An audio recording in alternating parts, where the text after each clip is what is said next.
Hello everyone, स्वागत है आप सभी का। In this lecture we have to discuss question number 3। Third question यहाँ पे डिस्कस करेंगे। कंसिस्टेंसी चेक करेंगे whether the following pair of linear equations are consistent or inconsistent. Okay, बहुत ही इजी मेथड में मैं आपको चीज़ें बताने वाला हूँ और बेसिक कॉन्सेप्ट भी आपको यहाँ पे थोड़ा सा ब्रीफली मैं एक बार फिर से यहाँ पे डिस्कस करूँगा। सिर्फ 1 मिनट का समय लूँगा, आपको बिल्कुल क्लियर हो जाएगा सारी चीज़ें। और ये क्वेश्चन ऐसा होगा कि कॉपी और पेन भी आपको इसकी ज़रूरत नहीं पड़ेगी और क्वेश्चन का आंसर आप बता देंगे देखते ही केवल। ओके, तो सभी लोग मेरे साथ क्वेश्चन का सोल्यूशन आप भी करते रहा करिए। इससे क्या होगा, चीज़ें आपको परफेक्ट हो जाएंगी, समझ में अच्छे से आ जाएंगी। साथ ही साथ सभी लोग वीडियो को लाइक करके शेयर कर दिया करें और चैनल को सब्सक्राइब करना ना भूलें। ग्रुप्स हैं, लिंक्स आपको डिस्क्रिप्शन में मिल जाएंगे, टेलीग्राम चैनल और फेसबुक ग्रुप है, तो you can join them. Okay, start करते हैं। In the previous question we had already discussed, वहाँ पे हमने ये देखा था कि यूनिक सोल्यूशन होंगे pair of linear equations. For pair of linear equations there is a unique solution, infinitely many solution और नो सोल्यूशन। उसके लिए हमने 3 कंडीशन बताई थी आपको। देखो, ओवरऑल 3 ही चीज़ें होती हैं। या तो 2 लाइन इंटरसेक्ट करेंगे कहीं पर तो हम क्या बोलेंगे, यूनिक सोल्यूशन। या तो दोनों लाइन पैरेलल होंगे बट उनकी जो डिस्टेंस होंगी ओरिजिन से वो अलग अलग होती है, ठीक है, तो उसके लिए हम क्या बोलते हैं, नो सोल्यूशन। नो सोल्यूशन क्यों बोलते हैं, क्योंकि इनके बीच में कोई भी कॉमन पॉइंट नहीं मिलेगा, कहीं पर भी कोई भी कॉमन पॉइंट।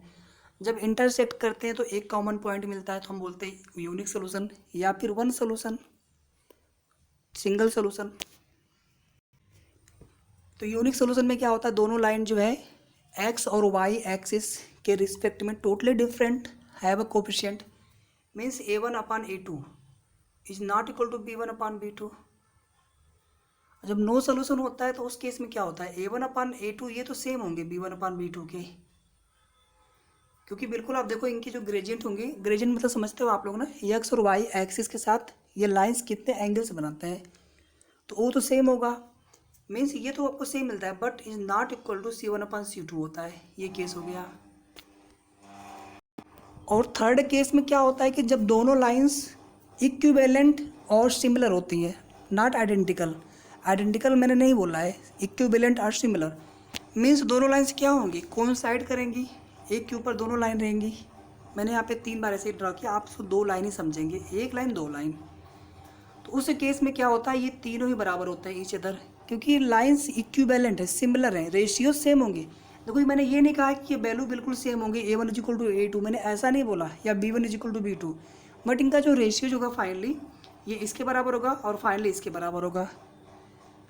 ओके, और इस केस में क्या होता है, मेनी सोल्यूशन। मेनी सोल्यूशन क्यों होता है, क्योंकि इनके बीच में इनफाइनाइटली मेनी कॉमन पॉइंट्स होंगे ना उन पे, ठीक है।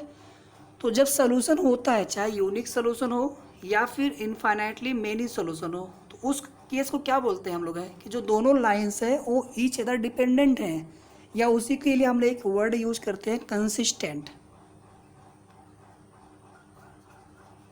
अंडरस्टूड। और जब नो सोल्यूशन होता है तो इसका मतलब क्या हुआ, दोनों लाइंस के बीच में कोई कॉमन पॉइंट ही नहीं है, यानी both the pair of linear equations are, या both the linear of equations are not dependent at all each other. It means क्या हो गया, they are inconsistent each other, मतलब इनडिपेंडेंट ईच अदर, एक दूसरे पे कोई डिपेंडेंट, कोई उनके कॉमन पॉइंट्स नहीं है, उसी को हम लोग क्या बोल देते हैं, इनकंसिस्टेंट। बस सिंपल सा मतलब है, कंसिस्टेंट यानी डिपेंडेंट, जब सोल्यूशन होना चाहिए उनके बीच में कोई ना कोई कॉमन पॉइंट हो, या तो एक हो या तो फिर मैनी, ये 2 ही कंडीशन होते हैं। या तो कोई कॉमन पॉइंट नहीं होगा, मतलब दोनों के बीच में कोई रिलेशन नहीं है, कोई डिपेंडेंसी नहीं है, कोई कंसिस्टेंसी नहीं है, मीन्स इनकंसिस्टेंट होंगे इस वाले केस में। ओके, अब देखो यहाँ पे मैं फर्स्ट वाला क्वेश्चन यहाँ पे चेक कर रहा हूँ, पेयर ऑफ लीनियर इक्वेशंस। देखो यहाँ पे जैसे ये इक्वेशन लिखा है ना, जैसे 3x + 2y = 5 को कांस्टेंट को राइट हैंड साइड में लिखा है, यहाँ पर भी देखो कांस्टेंट को राइट हैंड साइड में लिखा है, तो ज़रूरी नहीं कि उसको आप ऐसे लिखो 3x + 2y = -5 = 0, 5 को आप इधर लेके आ जाओ, ये ज़रूरी नहीं कि आप ऐसा करो, दोनों सेम होना चाहिए फॉर्म में, बस आप ये ध्यान रखना। या तो आप इसको ऐसे लिखे तो फिर आपको इसको भी ऐसे लिखना पड़ेगा, -7 इधर लाएंगे तो हो जाएगा, या तो जैसे इसको आप ऐसे ही रहने दीजिए, ठीक है, सेम टू सेम आपको रखना होता है, बस आपको ये ध्यान देना है। तो यहाँ पे देखो a1 a2 आप समझ जाएंगे ना, जो एक्स का कोफिशिएंट यहाँ पे 3a1 हो गया, यहाँ पे 2a2 हो जाएगा। यहाँ पे b1 कितना 2 हो गया, यहाँ पे b2 कितना हो गया -3, क्योंकि यहाँ पे क्या कंडीशन होती है, a1x plus b1y plus c1 सभी पॉजिटिव टर्म होते हैं। तो जब हम x या y के कोफिशिएंट लिखते हैं तो x और y को पॉजिटिव पे रखते हैं। बाकी जो कोफिशिएंट होता है ना, अगर जो भी उसकी साइन होती है, जैसे यहाँ पे -3 है तो उसको हम -3 लेंगे b2 को। चलो यहाँ पे देख लेते हैं, a1/a2 it means 3/2, b1/b2 means 2/-3। अब आगे हमें चेक करने की यहाँ पे ज़रूरत ही नहीं, क्योंकि ये देखो क्या है यहाँ पे नॉट इक्वल टू, यानी a1/a2 is not equal to b1/b2। ये किसके लिए कंडीशन है, जब दोनों के बीच में यूनिक सोल्यूशन होता है, यानी दोनों लाइंस कुछ इस तरह से होते हैं, एक पॉइंट पे कहीं पर भी कट करते हैं एक्स वाई एक्सिस पे। 2D कैसे होता है मैंने आपको ऑलरेडी समझा दिया है। एक्स वाई देखो दो वेरिएबल्स में आपका इक्वेशन है, तो यहाँ पर हम दो वेरिएबल्स यानी दो एक्सिस लेते हैं 2D में, उसको हम रिप्रेजेंट कर सकते हैं। तो ये केस हो गया आपका यूनिक सोल्यूशन का, और ये केस किसका हो गया, कंसिस्टेंट का केस हो गया। यानी जो पहला क्वेश्चन, पहला जो पार्ट है, इसमें pair of linear equations are consistent, यानी डिपेंड करेंगे एक दूसरे पे, इनके पास कॉमन पॉइंट होगा, एक सिंगल कॉमन पॉइंट होगा, यानी एक सोल्यूशन होगा। It means they are consistent, पहले का आंसर हो गया। सेकंड करूँ मैं यहाँ पे, सेकंड देखो आप, ये भी देखो बिल्कुल सेम उसी तरह से लिखा है, कोई दिक्कत नहीं है, सेम फॉर्म में है। तो 2/4 -3/-6 और यहाँ पे 8/9। इसको थोड़ा सॉल्व कर लेते हैं, 1/2, इसको भी सॉल्व कर लेंगे, निगेटिव निगेटिव कैंसिल आउट, यहाँ पे भी 1/2 मिलेगा, ये इक्वल्स हो गए, बट ये नॉट इक्वल टू, मतलब a1/a2 is equal to b1/b2 but not equal to c1/c2। ये किसका कंडीशन है, जब दोनों लाइंस पैरेलल होते हैं ईच अदर, उनके बीच में कोई कॉमन पॉइंट नहीं होता है। तो ये तो सेम होते हैं, बट जो डिस्टेंस होती है ना c1 c2, ये अलग अलग होती है, डिफरेंट होती है, इसलिए ये नॉट इक्वल टू हो जाता है। इस केस में क्या होता है, पैरेलल है तो कहीं पर भी कोई भी कॉमन पॉइंट नहीं मिलेगा, मतलब नो सोल्यूशन हो गया। इसका मतलब क्या हो गया, pair of linear equations are inconsistent, यानी दोनों क्या है, एक दूसरे से कोई डिपेंडेंसी उनकी नहीं है ईच अदर। इनकंसिस्टेंट का कंडीशन हो गया सेकंड वाला। ओके, अब देखो यहाँ पे third one, 3/2 into x plus 5/3 into y is equal to 7। तो a1 कितना हो गया 3/2, b1 कितना हो गया 5/3। देखो यहाँ पे बेसिकली क्या है, c1 यहाँ पे होगा आपका -7। आप यहाँ पे एक काम कर लिया करो, क्योंकि देखो मैं तो समझ जा रहा हूँ, लेकिन फिर आप कभी गलत कर जाओगे, तो इससे अच्छा है कि आप क्या करो, पहले इसे आप स्टैंडर्ड फॉर्म में लिख दो। आप 3/2 into x plus 5/3 into y -7 is equal to 0, ये पहला वाला हो गया। Second 9x -10y -14 is equal to 0। इसको थोड़ा आगे हम और अच्छे से लिख लेते हैं, 3/2 into x plus 5/3 into y plus यहाँ -7 करो ब्रैकेट में, क्योंकि हमें सभी देखो साइन यहाँ पे पॉजिटिव लेने होते हैं, यहाँ पे इक्वल टू 0। ये कितना हो जाएगा 9x प्लस यहाँ पे -10 अंदर ले लो आप इंटू वाई, यहाँ पे प्लस लेना हमें, यहाँ पर भी प्लस होना चाहिए, तो -14 इज इक्वल टू 0। अभी देखो यहाँ से a1 कितना हो गया 3/2, b1 कितना हो जाएगा 5/3, c1 कितना हो जाएगा -7, a2 आपका ये हो गया, ये b2 हो गया, और ये आपका c2 हो गया। ठीक है, अब हम यहाँ पे क्या करते हैं, रेशियो ले लेते हैं, a1/a2 इट मीन्स, मैं इसको रब कर दूँ, ठीक है, a1/a2 इट मीन्स 3/2, a2 कितना है 9 हो गया, b1/b2 5/3, b2 कितना है -10 है, c1/c2 -7/-14। यहाँ पे ध्यान से देखो आप, आपको इसको सॉल्व करने की यहाँ पे ज़रूरत ही नहीं है, क्योंकि देखो यहाँ पे एक नेगेटिव साइन आ रहा है, यहाँ पे कुछ भी मान लो ये बिल्कुल सेम आगे लो, लेकिन यहाँ पे नेगेटिव साइन होगा, तो ये तो दिख रहा है ऐसे इक्वल नहीं है, बाकी आप सॉल्व करके देख सकते हो इसको। ठीक है, 3/2 है, 3/2 हो गया, ये आपका कहाँ पे जाएगा 9/1, इसके अपन 1 मान लो ऐसे, तो इसका डिनोमिनेटर न्यूमरेटर में और ये न्यूमरेटर इसके डिनोमिनेटर में। कैसे हम दो फ्रैक्शन को सॉल्व करते हैं मैंने आपको ऑलरेडी बहुत बार अच्छे से समझा रखा है। ये कितना हो जाएगा 1/9, और ये हो गया आपका 5/3 इंटू 1/-10। सॉल्व करके देख लो आप, 3 3 जा हो गया, 5 2 जा हो गया, ये कितना मिला 1/6, और यहाँ पे कितना मिलेगा -1/6, तो ये पे देखो आप ध्यान से, ये नेगेटिव के साथ है, ये नॉट इक्वल टू हो गया।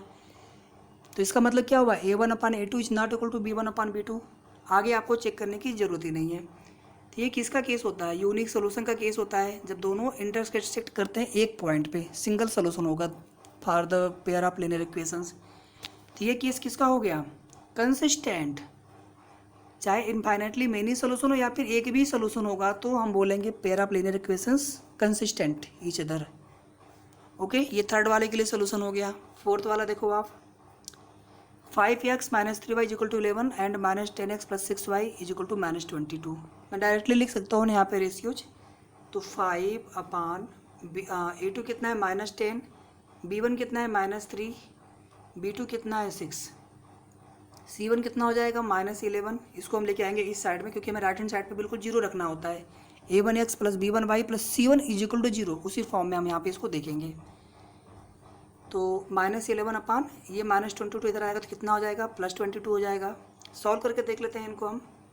फाइनली मिलेगा आपको -1/2। एक माइनस जब सिंगल मिलता है तो उसको मैं यहाँ पे क्या करते हैं, बिल्कुल बीच में ऐसे रख लेते हैं। ये भी आपका हो जाएगा -1/2, कैंसिल आउट होके ये भी आपका सेम वही है -1/2। मतलब तीनों क्या है, ईच अदर इक्वल हो गए। ये कौन सा केस हो गया, A1/A2 = B1/B2 = C1/C2। यानी pair of linear equations are just equal नहीं, आइडेंटिकल नहीं, are just equivalent, are just similar. Okay, और ऐसा कब होता है, जब दोनों कोइंसाइड करते हैं, मतलब मेनी सोल्यूशन। तो ये केस किसका हो गया, कंसिस्टेंट। ओके, लास्ट वाला करते हैं। 4/3 × x + 2y = 8 and 2x + 3y = 12। तो यहाँ पर भी आप वही करो, 4/3 × x + 2y, 8 को आप इधर लेके आ जाओ, -8 = 0। सिमिलरली इसको आप लिख लो 2x + 3y + 3y - 12 = 0। A1 4/3/A2 2 हो गया, B1 2/3, C1 -8/C2 -12 हो गया। इसको सॉल्व कर लेते हैं और वंस अगेन आप इसके अपन 1 मान लो, फिर ये इसमें जाएगा मल्टीप्लाइड और इसमें जाके मल्टीप्लाइड हो जाएगा। तो 4/3 × 1/2, ये आपका 2/3 है। अगर ध्यान से देखो आप तो 2 2 हो जाएगा, ये भी आपका 2/3 ही मिलेगा। ठीक है, तो ये इसके इक्वल हो गया। ये देखो आप माइनस माइनस कैंसिल आउट, 4 2 जा और 4 3 जा, ये भी आपका 2/3 मिल गया। यहाँ पर भी सेम कंडीशन मिल रही है आपको, A1/A2 = B1/B2 = C1/C2 and this is the case when the pair of linear equations are coincide each other. It means many solution. It means pair of linear equations are consistent each other. ये भी consistent होगा। Okay, तो यहाँ पे question number 3 third question यहाँ पे complete हुआ and I hope आप सभी को क्वेश्चन बहुत अच्छे से समझ में आ गया होगा। कोई भी आपको इवन अभी भी डाउट लग रहा हो तो आप लोग कमेंट में पूछ सकते हैं, आप ग्रुप में जा कर के आप पूछ सकते हैं। मैं बिल्कुल आपको अलग से फिर से मैं जो भी चीज़ें डाउट्स रहेंगे वो मैं क्लियर कर दूंगा, बिल्कुल आप परेशान मत होना। और इसी तरह से आपको किसी भी क्वेश्चंस के, देखो मैंने कुछ बेसिक कॉन्सेप्ट बताता हूँ, उनको आप ज़रूर ध्यान से कहीं नोट डाउन कर लिया करें, आप लैंग्वेज में, सेंटेंस में, जैसे भी आपको समझ में आए से। अगर कॉन्सेप्ट अगर आपको क्लियर हो गया ना, और कॉन्सेप्ट क्लियर होने का एक ही रीजन है कि आप हर क्वेश्चन, आप जब भी कॉन्सेप्ट बताए जाते हैं मैं हर क्वेश्चन में इंक्लूड करता हूँ, तो उनको आप थोड़ा सा ज़रूर देख लिया करो 1-2 मिनट के लिए अच्छे से, भले ही आपको सोल्यूशन अच्छे से आता हो। ओके, मिलते हैं नेक्स्ट लेक्चर में। Thank you so much, thanks for watching, bye bye.